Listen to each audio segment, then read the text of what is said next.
noite vou falar sobre dissidência partidária, pedidos de vaga remanescente e substituição de candidatos, renúncia, candidatura subjúdice, indícios de fraude bem na foto. Eu vou falar primeiro sobre dissidência partidária, que é quando dois órgãos que se dizem válidos do mesmo partido dentro de um município resolvem apresentar pedidos de registro de candidatura.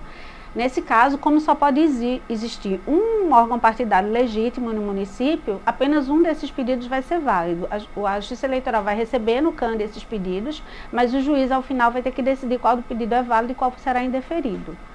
E o juiz também vai ter que decidir inicialmente quem é que vai participar, os candidatos de qual pedido vão entrar no horário eleitoral gratuito, certo?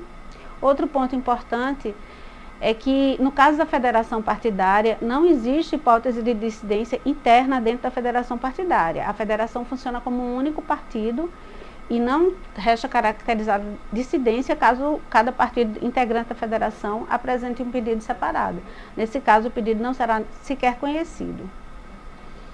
Outro ponto importante para falar é sobre indício de fraude. Acontece, às vezes, dos partidos apresentarem os candidatos com fotografias que eles retiraram da internet, por exemplo. Nesse caso, se a gente não receber esse tipo de pedido, a gente vai não divulgar, porque essas fotos não são legítimas, e vai notificar o partido e o candidato para em 3 dias se justificar. Caso eles não apresentem justificativa nem apresentem as fotos corretas, aí o pedido será indeferido. Outro ponto importante é com relação à vaga remanescente. As vagas remanescentes são aquelas vagas que sobram durante a convenção partidária. O partido realiza a convenção partidária, tem direito a apresentar 10 candidatos, mas, por exemplo, ele apresenta só 7, porque não aparecem candidatos suficientes para compor aquele pedido completo. Essas vagas que sobram, no caso do exemplo que eu dei, 3 vagas, elas ficam lá pendentes e os partidos podem depois apresentar candidatos que não foram escolhidos em convenção, mas que estão dispostos a participar do pleito e são filiados ao partido. Ele pode apresentar aquele candidato como pedido de vaga remanescente até o dia 6 de setembro, certo? E lembrando que todos esses pedidos de vaga remanescente, eles têm que, quando integrar o pedido do partido, tem que respeitar os quocientes de gênero.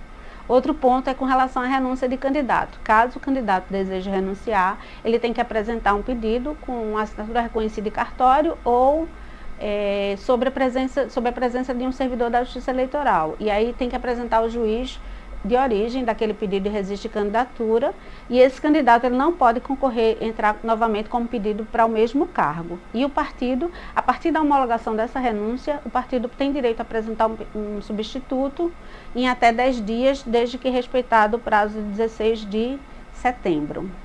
Pode haver também substituição em outros casos, como indeferimento de registro, como falecimento de algum candidato, mas todos respeitando o prazo de 10 dias a partir do fato que deu origem àquela substituição. Lembrando que um candidato indeferido ele não pode depois entrar como substituto de algum outro candidato. E no caso de falecimento pode ser depois do prazo de 16 de setembro, porque é uma situação excepcional, né? Outro ponto importante agora é com relação ao julgamento. Quando todos os pedidos estiverem com a documentação, após todas as diligências, o juiz vai fazer o julgamento dos processos de registro de candidatura. A partir da conclusão ao juiz, ele tem 3 dias para apresentar a sentença em cartório e essa sentença vai ser publicada no mural eletrônico e tem prazo para recurso em 3 dias. Certo? Caso haja recurso, o prazo para contrarrações também será de 3 dias e essa notificação será também via mural eletrônico.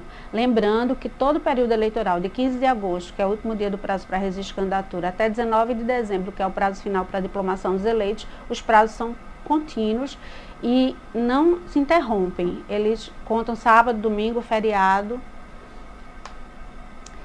Primeiro, o juiz vai julgar o DRAP, que é o demonstrativo de irregularidade partidária, para que aquele partido comprove que ele está apto a apresentar candidatos.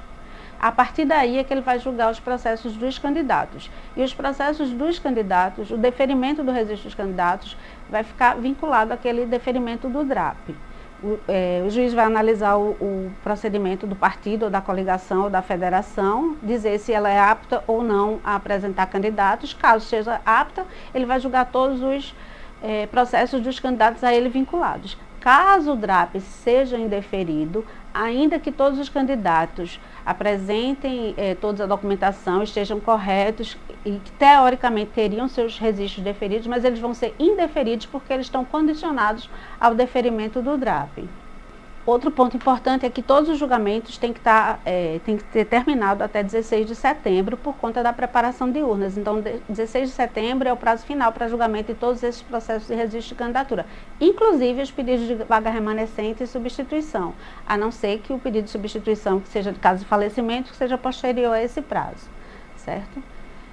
E aí, a partir do julgamento, a gente já pode fornecer para esses candidatos alguma certidão que eles precisem para apresentar, para comprovações diversas, inclusive para apresentar nos órgãos que trabalham, se for o caso de servidor público. Após o prazo final para julgamento dos pedidos de registro de candidatura, cada município vai divulgar o período de validação das fotos e dados dos candidatos. Antigamente, essa validação era feita via audiência de verificação de dados, mas hoje em dia essa audiência não existe mais. Vai ser feito via DivulgaCand e o acesso dos candidatos vai ser com autenticação pelo e-título. É necessário que todos os candidatos se cadastrem previamente no e-título para poder fazer essa validação. Caso o candidato não faça essa validação, os partidos podem fazer a validação dos seus candidatos e vão se autenticar com a chave de acesso do Candex. Caso o candidato ou partido não faça essa validação, a validação será feita pelo servidor do cartório eleitoral. O ideal é que o candidato ou partido faça essa validação porque eles têm como conferir melhor seus dados, número de candidatura e a própria foto.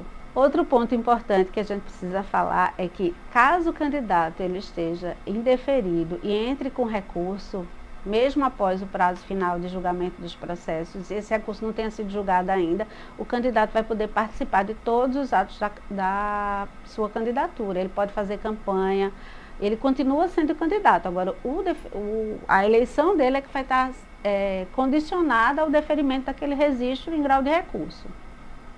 E aí ele só vai ser diplomado caso seu registro seja deferido.